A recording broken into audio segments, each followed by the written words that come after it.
Android 12 का first custom ROM का update आ चुका है, जो कि एक स्टेबल अपडेट है जिसे आप डेली लाइफ में यूज कर सकते हो। लेकिन इतना भी ज़्यादा स्टेबल नहीं है कि आपको एक काफ़ी अमेजिंग सा परफॉर्मेंस दे दे और साथ ही साथ आप इसे लॉन्ग लास्टिंग यूज कर पाओ। बट स्टेबल का टैग है तो ज़रूर इसमें कुछ खास होगा। तो आज की इस वीडियो में हम इसी के बारे में बात करने वाले हैं कि क्या कुछ हमें यहाँ पे नया देखने को मिलता है, साथ ही साथ इसे इंस्टॉल कैसे करना है हमारे K20 Pro डिवाइस के लिए। और इसका एक लेटेस्ट अपडेट भी आ चुका है हमारे Note 10 Pro के लिए, जिसका वीडियो आपको जल्द ही मिलेगा। तो वीडियो को पूरा लास्ट तक वॉच करिए और चैनल पे नए हैं तो इस मेन चैनल को सब्सक्राइब करें ही करें। लेकिन मेरा जो सेकंड चैनल है जिस पे आपको सिर्फ और सिर्फ कस्टम रोम ही देखने को मिलेगा, इन फ्यूचर सारे कुछ मैं उसी पे स्विच कर रहा हूँ, तो उसे भी आप ज्वाइन कर लेना ताकि आपको आपके डिवाइस से रिलेटेड कस्टम रोम्स के अपडेट देखने को मिल सके। तो चलिए वीडियो को शुरू करते हैं।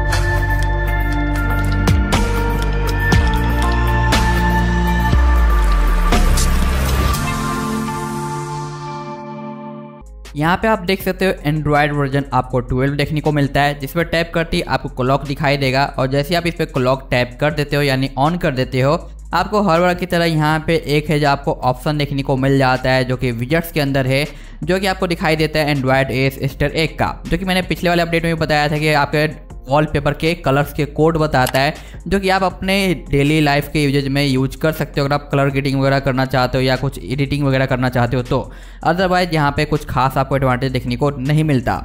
लेकिन यहाँ पे एक चीज़ और आपको मिसिंग देखने को मिलता है, जो कि हमारा एंड्रॉयड 12 का क्लॉक। अभी यहाँ पे नॉर्मल सा ही क्लॉक यूज किया गया है, तो आई थिंक नेक्स्ट अपडेट में ये आ जाएगा। तो अभी ये फर्स्ट स्टेबल कस्टम रोम की वजह से आपको ये देखने को नहीं मिलता और ये आपको नया नहीं दिखाई देता, जिसकी वजह से आपको जो यहाँ पे क्लॉक देखने को मिलता है बाय डिफॉल्ट सिस्टम का, ये भी ओल्ड लुक में ही नजर आता है। यानी अगर ये अपडेटेड होता तो वो भी अपडेटेड आपको देखने को मिलता, बट हमारा डायलर नए लुक में आपको दिखाई देता है। जैसा कि आप यहाँ पे देख पा रहे हो, बिल्कुल ही नया लुक दिखाई देता है। और सेम यूआई आपको यहाँ पे जो इंटरनल में भी देखने को मिलेगा, जैसा कि आप यहाँ पे देख पा रहे हो। और आप देख पाओगे टच एनिमेशन कितने अच्छे तरीके से नजर आता है, और लॉकिंग और अनलॉकिंग का आप देख सकते हो स्टाइल कितना ब्यूटीफुल ये हो चुका है, जो कि काफ़ी सही लगा।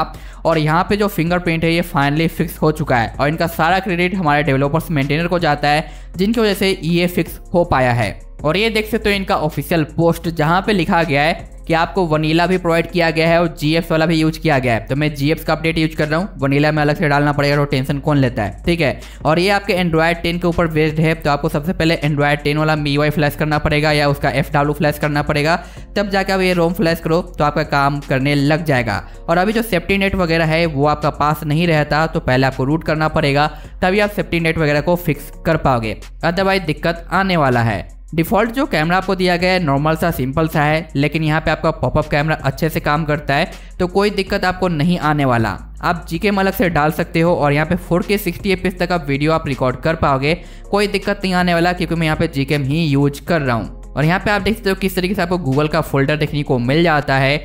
और यहाँ पे सर्च बार का ड्रॉअर आप देखोगे, जब भी मैं इस तरीके से स्लाइड करता हूँ तो आपको ये दिखाई दे रहा है हल्का सा ओवरलैप होता हुआ। एक छोटी सी कमी कहूँगा, बट इतना कोई खास बिग इशू नहीं है, लेकिन काफ़ी अच्छे तरीके से यहाँ पे काम करता है। और जिस तरीके से आप वॉलपेपर यहाँ पे यूज करोगे, उसी तरीके से बैकग्राउंड सिस्टम का कलर देखने को मिलेगा।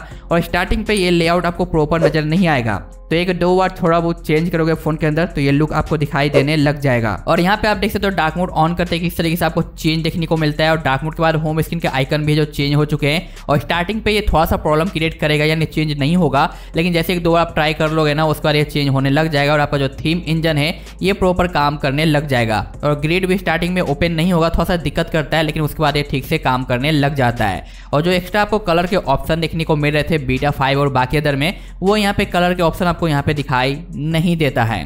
बाकी यहाँ पे आप एक और चीज़ नोटिस करोगे कि हमारा जो सिम है और वाईफाई ये दोनों अलग अलग दिखाई दे रहा है, लेकिन यहाँ पे इंटरनेट पे टैप करते हैं तो आपको वाईफाई और सिम सपोर्ट दोनों दिखाई देता है। लेकिन ऊपर वाले टैब के ऊपर सिर्फ और सिर्फ आपको यहाँ पे वाईफाई का ही कंट्रोल देखने को मिल जाता है, जो कि आप यहाँ पे देख पा रहे हो, बट यहाँ पे फिलहाल अभी ये टैब नहीं ले ला। तो इस तरीके से यहाँ पे हल्का सा आपको चेंज दिखाई देगा, बाकी सब कुछ आपको पहले जैसा ही देखने को मिलेगा। बाकी यहाँ पे आपको रीस्टार्ट, पावर मेनू, लॉकडाउन, इमरजेंसी वगैरह देखने को मिलता है, और यहाँ से डायरेक्टली आप सेटिंग पे स्विच कर पाओगे। यहाँ पे आपको दिखाई देता है फिंगरप्रिंट वगैरह का ऑप्शन, लेकिन फेस अनलॉक पता नहीं कब आएगा, बट यहाँ पे शुरुआत तो हो गई है, हमारा फिंगरप्रिंट फिक्स हो चुका है। साउंड के प्रोफाइल में ज़्यादा कुछ नहीं है, बट MI साउंड इन्हेंसर या नेट्रिक साउंड आपको मिल जाता है फर्स्ट अपडेट के अंदर ही, जो कि आपके लिए प्लस पॉइंट होने वाला है। बैटरी के अंदर आपको थर्मल प्रोफाइल देखने को मिल जाता है, जहाँ पे मैंने गेमिंग को और साथ साथ CPU थ्रोटल को गेमिंग पे सेट कर रखा था ताकि पता चले कि कितना यह बूस्ट कर पाता है, जो कि आगे मैं आपको रिजल्ट यहाँ पे दिखा दूंगा। बाकी यहाँ पे आपको ज़्यादा कस्टमाइजेशन देखने को नहीं मिलता है, बिल्कुल स्टॉक एक्सपीरियंस आपको यहाँ पे मिलने वाला है। और लॉक स्क्रीन पे आप ऑलवेज ऑन वगैरह ज़्यादा चीज़ें हैं जो चाहो तो यूज कर सकते हो, कोई दिक्कत नहीं आता। यहाँ पे कलर बूस्ट वगैरह भी आप यूज कर सकते हो, एंटी फ्लिकर भी दिया गया है और एम्बिएंट डिस्प्ले वगैरह का भी ऑप्शन आपको देखने को मिल जाता है। तो जो कुछ भी आप यूज करना चाहते हो वो आप यहाँ पे यूज कर सकते हो। और मैं फिलहाल यहाँ पे ऑलवेज ऑन यूज कर रहा हूँ, जो कि आप देख सकते हो किस तरीके से यहाँ पे काम करता है। और सबसे ज़्यादा हैप्पी हूँ मैं इसके फिंगरप्रिंट सपोर्ट की वजह से, क्योंकि इसके पहले वाले जितने भी अपडेट आए सभी में फिंगरप्रिंट का इशू रहा था, जिसकी वजह से हम रोम को यूज ही नहीं कर पाते थे। बट यहाँ पे आपको वर्किंग देखने को मिलता है। रही बात परफॉर्मेंस कैसा निकल के आता है इस रोम की ओर से, तो यहाँ पे आपको प्ले स्टोर सर्टिफाइड नहीं मिलता, जो कि रूट करने के बाद फिक्स करना होगा। बट L1 का सपोर्ट आपको मिल जाएगा। साथ ही साथ ये रहा हमारा अनटूटू का रिजल्ट, जो कि 44 समथिंग का है, जो कि उतना ज़्यादा अच्छा नहीं है। बट भाई फर्स्ट अपडेट आया है तो थोड़ा बहुत और टाइम लगेगा, तो वेट करना पड़ेगा। और यह है हमारा सिंगल और मल्टी कोर का रिजल्ट, जो कि आप देख सकते हो 686 का है और 2416 का है। बाकी ये है फर्स्ट टाइम का हमारा CPU थ्रोटल, जो कि 80 के आसपास गया है, जो कि ओवरऑल मैं कहूँगा ठीक है फर्स्ट अपडेट के कंपैरिजन में। और यहाँ पे चार्जिंग भी काफ़ी अच्छे तरीके से काम कर रहा था, चार्जिंग मुझे स्लो नहीं लगा। बट जैसे ही मैंने इसे जो प्रोफाइल करना चेंज किया, गेमिंग मोड पे सेट किया, ये 82 के आसपास चला गया, यानी 2% का अपग्रेड देखने को मिला, जिसमें भी थ्रोटल दिखाई देता है। तो कुछ खास उतना ज़्यादा एडवांटेज दिखाई नहीं दे रहा, हल्का फुल्का ही काम कर रहा है। तो आगे आने वाले टाइम में अच्छे से काम करेगा, यानी इसमें भी इंप्रूवमेंट की ज़रूरत है। और गेमिंग में सेम सेटिंग आपको देखने को मिलता है जैसे कि पहले मिलता हुआ आया था, और गेमिंग भी मुझे खास दिक्कत नहीं लगा। लेकिन यहाँ पे हल्का सा विदिन 1 मिनट है जो फ़ोन थोड़ा सा वार्म हो गया था पीछे की तरफ से, तो आपको यहाँ पे थोड़ा हीटिंग या वार्म वाली फील आने वाली है अगर आप गेम प्ले करने वाले हो तो। बाकी ओवरऑल मुझे काफ़ी ज़्यादा सही लगा है। और वीडियो कॉल का एक पंगा है, आई थिंक मेरा सिम का इंटरनेट खत्म हो गया या इसका बग है, मुझे पता नहीं है कंफर्म।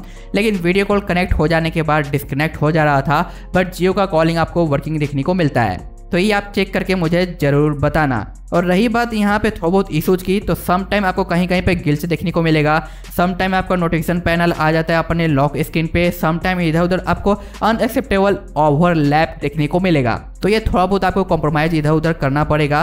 बाकी ओवरऑल मुझे काफ़ी सही लगा है। और बाय डिफ़ॉल्ट गूगल असिस्टेंट भी आपको देखने को मिलता है, और पॉपअप में आप साउंड इफेक्ट वगैरह भी चेंज कर सकते हो। तो इसी तरीके से आपको प्रॉपर रिजल्ट दिखाई देगा।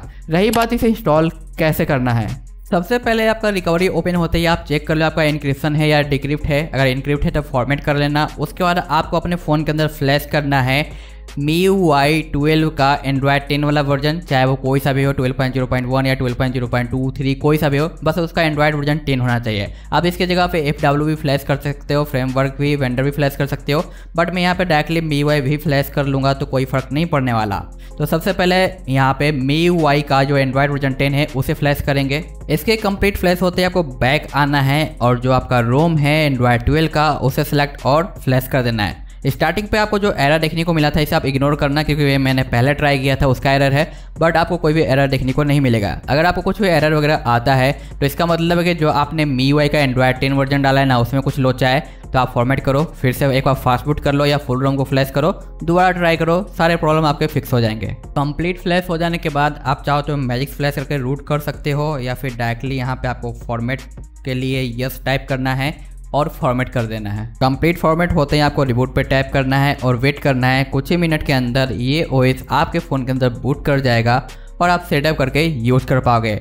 आई होप कि आपको पूरा डिटेल मिल गया है। फिर भी कोई क्वेश्चन या डाउट रह गया हो तो आप कमेंट बॉक्स का यूज कर सकते हो, और मेरे सेकंड चैनल को सब्सक्राइब करना ना भूलें, जहाँ पे आपको रेगुलर जल्द ही कस्टमरों का अपडेट मिलना शुरू हो जाएगा आपके डिवाइसेज के लिए।